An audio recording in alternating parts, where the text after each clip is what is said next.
Lufta në lindjen e mesme po vazhdon të ndikojë në rritjen e çmimeve të derivateve në vend, duke bërë koston e tyre vështirë të përballueshme për ekonomitë familjare.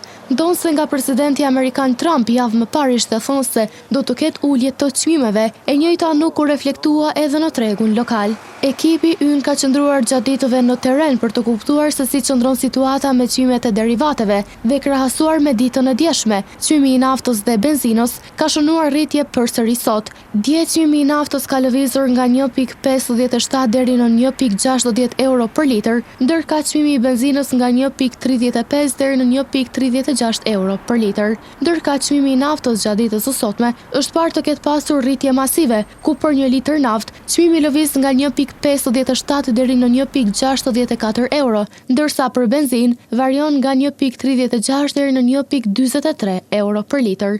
Ani pse vendimi i Ministrisë së Tregtisë, Industrisë dhe Sipërmarrjes për përcaktimin e marzhit tregtar hyri në fuqi me 5 mars, jo gjithmonë ky vendim po zbatohet.